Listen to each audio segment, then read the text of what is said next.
절대 한국 남자랑은 결혼 안 해. 미국에 어느 세 자매가 있습니다. 그녀들의 마음속에는 이처럼 동양에 대한 편견이 가득했는데요. 차갑고 이해할 수 없고 너무 다른 세계라고만 생각던 그녀들. 그런데 아버지의 갑작스러운 심장마비 소식에 급히 한국으로 향하는데요. 한국에 도착한 그녀들은 예기치 못한 반전을 맞이하게 되고 대체 어떤 일이 일어난 것일까요? 오늘의 사연 바로 만나보시겠습니다. 저는 절대 제 자매들처럼 될 거라고 생각하지 않았어요. 캐서린, 메리, 줄리 이렇게 세 자매 모두 한국 남자와 사랑에 빠져 미국을 떠났거든요. 그들은 자신들이 알던 모든 것을 뒤로하고 제가 거의 아무것도 몰랐던 나라로 떠났어요. 자매들이 한 명씩 떠날 때마다 저는 제 자신에게 약속했어요. 절대 저는 그렇게 되지 않을 거라고요. 뉴욕에서 자라면서 제 세계관이 형성됐어요. 미국이 살기 가장 좋은 곳이라고 믿었고 다른 문화들, 특히 동아시아 문화들에 대해 강한 편견을 가지고 있었죠. 누군가 왜 한국에 있는 자매들을 방문하지 않느냐고 물을 때마다 저는 항상 같은 대답을 준비하고 있었어요. 한국이요? 너무 다르고 너무 차갑고 너무 복잡해서요. 저는 어깨를 으쓱하며 말하곤 했어요. 사실은 제가 해마다 마음속에 편견의 벽을 쌓고 있었던 거예요. 인정하고 싶지 않았지만 제가 이해하지 못하는 것들을 두려워하고 있었던 거죠. 부모님은 제 태도를 알아채셨지만 절대 강요하지 않으셨어요. 나머지 가족들이 대양을 건너 흩어져 있는 동안 제가 미국에 머무르기로 한 선택을 존중해 주셨죠. 가족 모임에서 저는 자매들이 한국에서의 삶에 대해 이야기할 때 얼마나 행복해 보이는지 알아채지 않을 수 없었어요. 캐서린은 유럽 여행 중에 남편을 만난 이야기를 들려주곤 했어요. 메리는 언니의 인연을 통해 사랑을 찾았고요. 줄리는 우연히 카페에서 남편을 만났죠. 그들 모두 제게는 이해가 안 되는 동화 속에 살고 있는 것 같았어요. 엘리자베스, 언젠가 방문해봐.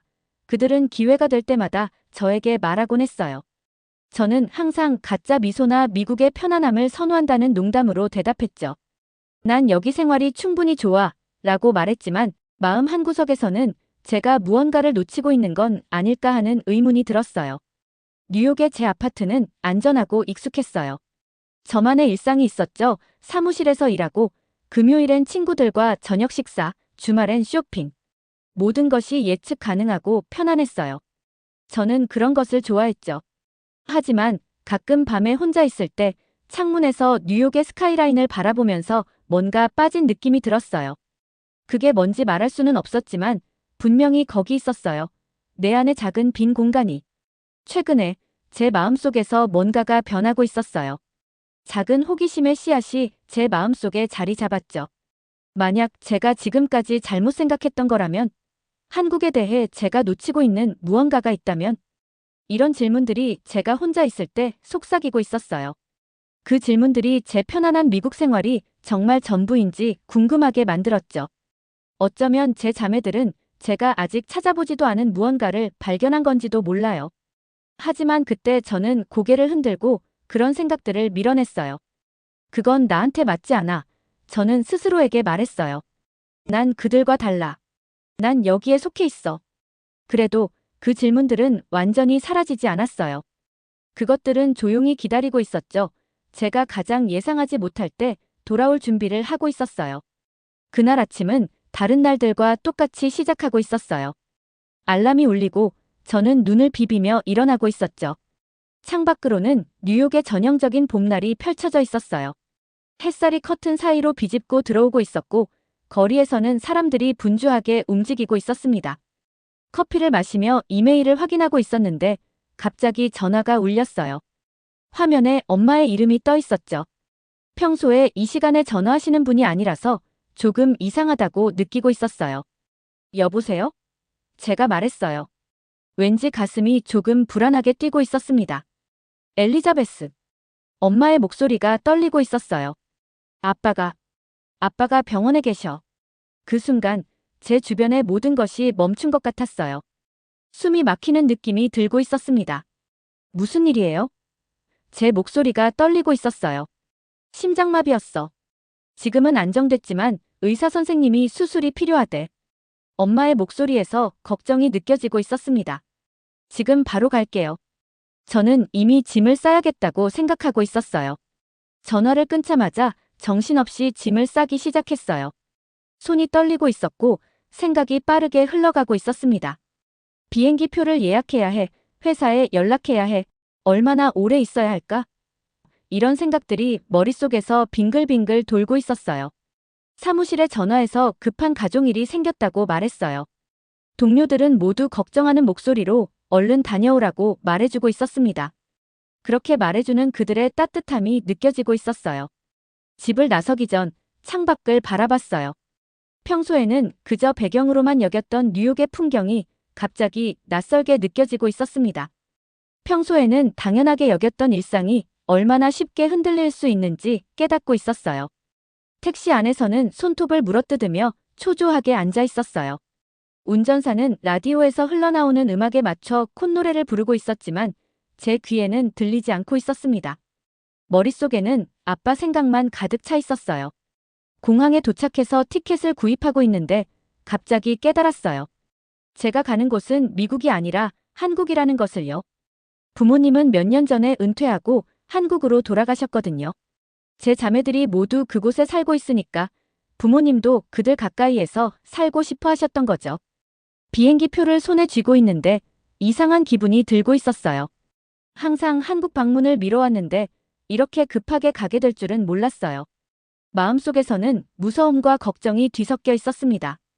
아빠에 대한 걱정, 낯선 나라에 대한 두려움, 그리고 자매들을 다시 만나는 것에 대한 긴장감. 이 모든 감정이 한꺼번에 밀려오고 있었어요. 탑승구로 걸어가면서 생각했어요. 내가 정말 준비가 됐을까? 하지만 선택의 여지는 없었습니다. 가족이 저를 필요로 하고 있었으니까요. 그렇게 인생에서 처음으로 저는 한국행 비행기에 오르고 있었습니다. 비행기 좌석에 앉아 창밖을 바라보고 있었어요. 뉴욕의 고층 빌딩들이 점점 작아지고 있었죠. 그동안 안전하다고 느꼈던 제 작은 세상을 떠나 항상 피하려고 했던 곳으로 향하고 있었습니다. 제 마음은 불안과 기대감으로 복잡하게 뒤섞여 있었어요. 인천국제공항에 대해서는 어떤 준비도 충분하지 않았을 거예요. 긴 비행 후에 저는 혼란스럽고 낯선 곳에서 피곤하고 당황할 거라고 생각하고 있었거든요. 하지만 제가 들어간 곳은 제가 지금까지 본 공항 중에서 가장 깨끗하고 정돈된 공항 중 하나였어요. 모든 것이 밝은 조명 아래서 반짝이고 있었죠.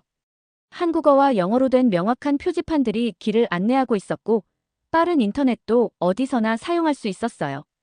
이게 한국이라고 입국 심사를 빠르게 통과하면서 생각하고 있었어요. 직원들은 효율적이고 공손했죠. 제가 상상했던 것처럼 긴 줄이나 혼란은 없었어요. 메리 언니가 도착 게이트에서 저를 기다리고 있었어요. 저를 보자마자 언니의 얼굴이 환하게 밝아졌고 달려와서 꽉 안아주었죠. 내 세상에 온 걸 환영해. 언니가 제 캐리어를 받아들며 말했어요. 저는 언니를 따라 서울로 가는 공항버스로 향했어요. 버스 안에서 저는 창밖을 계속 바라보고 있었어요. 멀리 높은 산들이 푸르고 안개 낀 모습으로 솟아있었고 현대적인 다리들이 넓은 강을 가로질러 뻗어 있었죠. 고층 빌딩들은 햇빛 속에서 반짝이고 있었어요. 도시는 끝없이 이어지는 것 같았고 오래된 건물과 새 건물들이 섞여 풍경 전체에 펼쳐져 있었어요. 전혀 몰랐네. 저는 코가 거의 유리창에 닿을 정도로 가까이 대고 속삭였어요. 그래서 우리가 내가 오길 바랬던 거야. 메리 언니가 부드럽게 대답했어요. 어떤 것들은 직접 봐야만 알 수 있거든. 처음 며칠은 새로운 경험들로 가득했어요. 메리 언니는 저를 서울 곳곳으로 데려갔죠. 우리는 현대적인 유리 건물들 옆에 서 있는 곡선과 알록달록한 지붕을 가진 고궁들을 방문했어요. 조용한 정원을 거닐다가 붐비는 시장에서 쇼핑도 했고요. 정장을 입은 사람들이 한복을 입은 사람들 옆으로 바쁘게 지나가고 있었어요. 모든 것이 아름다운 모순처럼 느껴지고 있었죠. 음식이 가장 놀라웠어요. 매 끼니가 새로운 맛의 모험이었죠. 맵고 달고 짜고 신맛들이 제가 상상하지 못했던 방식으로 섞여 있었어요. 작은 반찬들이 매 식사 때마다 테이블을 가득 채우고 있었고 메리 언니는 제게 고향의 중국 식당에서 알던 나무 젓가락 대신 금속 젓가락 사용법을 가르쳐주고 있었어요. 그리고 모든 것을 바꿔놓을 순간이 왔어요. 민혁을 만난 거죠. 메리 언니의 남편이 언니가 일 때문에 자리를 비울 동안 저를 데리고 다닐 친구를 주선해줬어요. 민혁이 처음 우리 쪽으로 걸어올 때 저는 긴장하고 있었어요. 한국 남자들에 대한 제 오래된 생각들이 모두 되살아나고 있었죠. 뻣뻣하고 형식적이고 대화하기 어려운 사람을 예상하고 있었어요. 하지만 민혁은 첫 순간부터 저를 놀라게 했어요. 키가 크고 친근한 눈을 가진 그는 완벽한 영어로 인사했죠. 그는 단순하지만 세련된 옷을 입고 있었고 IT 전문가로 일하고 있었어요. 그의 미소는 진실되고 따뜻해 보였죠. 가이드북에 없는 한국의 모습들을 보여드리고 싶어요. 그가 미소 지을 때 눈가에 주름이 잡히며 말했어요. 우리의 첫 여행은 전통시장이었어요. 혼자였다면 피했을 곳이죠. 시끄럽고 붐비는 곳이었어요. 사람들이 가격을 외치고 있었고 음식, 향신료, 생선 냄새가 공기 중에 섞여 있었죠. 처음에는 압도적으로 느껴지고 있었어요. 하지만 민혁은 이 모든 활기 속에서 아름다움을 발견하는 법을 보여주고 있었어요. 그는 상인들이 자신의 상품에 대해 얼마나 자부심을 가지고 있는지 보여줬죠. 또 그들이 어떻게 손님들과 농담하고 무료 시식품을 주는지도 보여줬어요. 모두가 서로를 알고 있는 것 같았어요. 마치 하나의 큰 가족처럼요. 우리는 여러 노점에서 길거리 음식을 먹어봤어요. 민혁은 제가 각각의 새로운 맛을 볼 때마다 제 표정을 지켜보며 각 음식에 무엇이 들어갔는지 설명해주고 있었어요. 제가 너무 매운 음식을 만나면 그는 재빨리 입을 식힐 달콤한 음료를 찾아주었죠. 한국에서는 음식으로 사랑을 표현해요. 우리가 작은 플라스틱 의자에 앉아 매운 국물에 오뎅을 먹으면서 그가 설명했어요. 누군가가 당신에게 음식을 대접할 때 그들은 당신의 행복을 생각하고 있다는 뜻이에요. 매일 지날수록 민혁은 한국 문화의 더 많은 면을 보여주고 있었어요. 우리는 전통 가옥이 있는 오래된 마을도 방문했어요. 최첨단 전시가 있는 현대 미술관도 가보았고요. 노래방에서 노래도 부르고 조용한 불교 사찰에서 고요히 앉아보기도 했죠. 그리고 새로운 경험을 할 때마다 제 안에서 무언가가 변하고 있다고 느꼈어요. 수년 동안 제 마음속에 쌓아온 벽들이 균열이 생기고 무너지기 시작하고 있었죠. 한국은 제가 상상했던 차갑고 이상한 곳이 아니었어요. 그것은 생기 넘치고 따뜻하고 삶으로 가득 찬 곳이었어요. 마치 민혁 자신처럼요. 우리 부모님이 널 만나고 싶어 하셔. 그날 저녁 한강을 따라 걷고 있을 때 민혁이 말했어요. 석양이 강물을 주황색과 분홍색으로 물들이고 있었죠. 우리는 지난 2주 동안 거의 매일 함께 시간을 보내고 있었어요.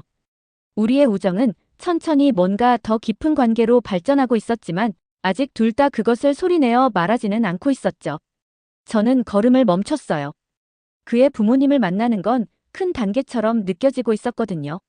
미국에서는 부모님을 만난다는 건 관계가 진지하다는 뜻이었으니까요. 심장이 더 빠르게 뛰기 시작했고 생각들이 빠르게 달리고 있었어요. 민혁은 제 걱정스러운 표정을 알아챈 것 같았어요. 그는 한국에서는 가족들이 관계 초기부터 훨씬 더 일찍 관여한다고 설명했죠. 미국에서처럼 그렇게 큰일은 아니라고요. 그의 차분한 말에도 불구하고 불안감이 가슴속에서 풍선처럼 부풀어 오르고 있었어요. 다음 날 저는 준비하는데 몇 시간을 보냈어요. 존중하면서도 너무 격식 차리지 않는 옷을 고르기 위해 5가지 다른 옷을 입어봤죠. 안녕하세요와 감사합니다라는 한국어를 계속해서 연습하고 있었어요. 민혁과 함께 그의 가족 아파트로 걸어갈 때 손바닥에 땀이 나고 있었어요. 그 건물은 높고 현대적이었으며 깨끗한 로비와 빠른 엘리베이터가 있었어요. 부모님의 현관문에 도착했을 때 저는 깊게 숨을 들이마셨어요. 이것은 한국에서 보낸 시간 중 가장 큰 시험처럼 느껴지고 있었거든요. 민혁의 부모님은 따뜻한 미소로 저를 맞이해 주셨어요. 그들의 아파트는 아늑하고 깨끗했으며 한쪽 벽에는 가족 사진들이 걸려 있었죠. 부엌에서는 정말 좋은 냄새가 나고 있었어요. 민혁 어머니께서는 너무 많은 요리를 준비하셔서 식탁이 거의 그것들을 다 놓기 힘들 정도였어요. 감동적인 것을 발견했어요. 마이너스 몇몇 음식들은 덜 맵게 만들어져 있었는데 특별히 제 미국인 입맛을 위해 준비된 거였죠. 이 작은 친절에 눈시울이 약간 붉어지고 있었어요. 민혁 아버지는 영어를 많이 하지 못하셨지만 손짓과 알고 계신 몇 안 되는 영어 단어들을 사용하며 열심히 노력하고 계셨어요. 우리가 식사를 시작했을 때 민혁 어머니는 계속해서 제 접시에 음식을 담아주고 계셨어요. 먹어, 먹어. 그녀가 알고 계신 몇 안 되는 영어 단어 중 하나로 말씀하셨죠. 제가 각 요리를 맛볼 때마다 그녀의 눈은 행복하게 저를 지켜보고 있었어요. 민혁의 통역을 통해 그의 어머니는 제게 민혁의 어린 시절 이야기를 들려주셨어요. 그녀는 민혁의 아기 사진을 보여주셨고 그 모습에 민혁은 얼굴을 붉히고 있었죠. 그녀는 제 가족과 한국에 있는 자매들에 대한 부드러운 질문을 던지셨어요. 언어 장벽에도 불구하고 대화는 쉽게 흘러가고 있었어요. 식사가 거의 끝날 무렵 민혁의 어머니는 제 손을 잡고 한국어로 뭔가를 말씀하셨어요. 그녀의 눈은 친절하고 진실됨이 담겨 있었죠. 민혁이 통역했어요. 한국에 머물면 여기서 항상 가족이 있을 거예요. 그녀 말씀의 단순함과 진실성이 파도처럼 저를 덮쳤어요. 이 여성은 방금 저를 만났는데도 주저없이 자신의 마음과 집을 저에게 열어주고 계셨어요. 그 순간 제 안에서 무언가가 바뀌는 것을 느꼈어요. 마이너스 저도 몰랐던 아직 서 있던 벽이 무너지고 있었던 거죠. 그날 밤 늦게 민혁이 메리 언니의 아파트로 저를 데려다주면서 제가 억누르고 있던 감정들이 갑자기 쏟아져 나왔어요. 눈물이 멈출 새도 없이 뺨을 타고 흘러내리고 있었죠. 민혁이 무슨 일이냐고 물었을 때 저는 제 안에 있는 감정의 폭풍을 설명하기 위해 고군분투하고 있었어요. 저는 평생 동안 한국과 한국 사람들에 대해 특정한 생각을 믿고 있었어요. 제 마음속에 실제가 아닌 그림을 그려왔던 거죠. 그리고 단 몇 주 만에 제가 알고 있다고 생각했던 모든 것이 뒤집혀버렸어요. 민혁은 우리가 반짝이는 서울 스카이라인을 바라보며 서 있을 때 제 손을 잡았어요. 그의 손길은 따뜻하고 안정감 있게 느껴졌어요. 마치 혼란의 바다 속 닷처럼요.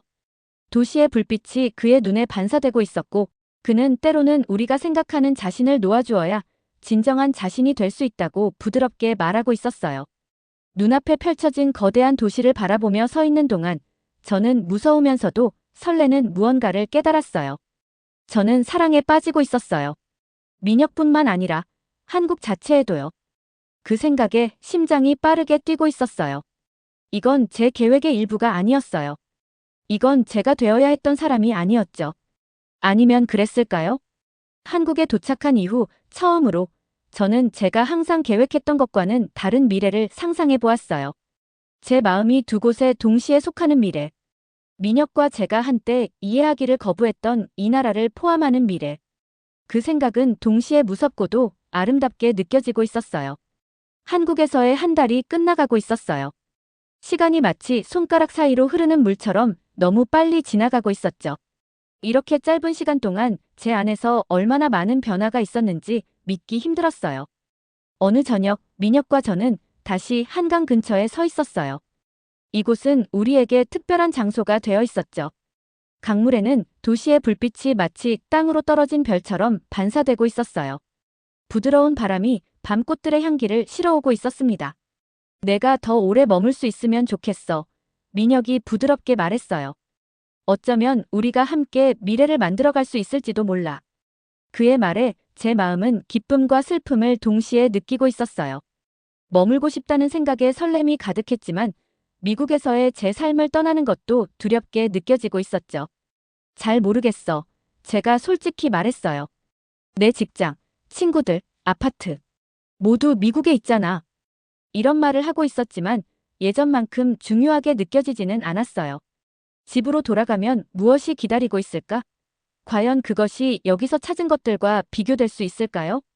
그날 밤 메리 언니의 손님방에서 잠을 이루지 못하고 있었어요. 제 머릿속에서는 두 가지 다른 미래가 계속 그려지고 있었죠. 하나는 미국에서의 익숙하고 안전한 미래, 다른 하나는 한국에서의 새롭고 미지의 미래였지만 그것은 가능성으로 가득 차 있었어요. 뉴욕은 이미 늦은 밤이었지만 전화기를 들어 부모님께 전화를 걸었어요. 부모님의 지혜가 필요했거든요. 제 감정에 대해, 민혁에 대해, 한국에 대해 말씀드렸을 때 저는 부모님이 미국에서의 제 책임들을 상기시켜 주실 거라 예상하고 있었어요. 하지만 아버지의 목소리가 따뜻하고 이해심 있게 들려왔습니다. 엘리자베스, 아버지가 말씀하셨어요. 우리는 네 자매들이 모두 우리가 상상도 못했던 곳에서 행복을 찾는 것을 지켜봤단다. 이제는 내가 그들처럼 내 마음을 믿을 때가 된 것 같구나. 그분의 말씀이 밤새 제 마음에 남아 있었어요. 아침이 되자 폭풍 후에 먼지가 가라앉듯 무언가가 제 안에 자리 잡고 있었습니다. 제가 무엇을 하고 싶은지 알게 되었어요. 뉴욕에 있는 상사에게 전화해서 더 많은 휴가를 요청했어요. 출입국 사무소에 가서 비자를 연장했고 한국에 3개월 더 머물기로 결정했습니다. 제가 느끼고 있는 감정이 진짜인지 아니면 그저 새로운 것에 대한 설렘인지 확인할 필요가 있었거든요. 민혁에게 제 결정을 알렸을 때 그의 얼굴 전체가 기쁨으로 환하게 빛나고 있었어요. 하지만 그는 제가 확신이 필요하다는 점도 이해하고 있었죠. 필요한 만큼 시간을 가져 그가 말했어요. 한국은 널 만나기 위해 수천 년을 기다렸어. 너의 결정을 위해 몇 달 더 기다릴 수 있어.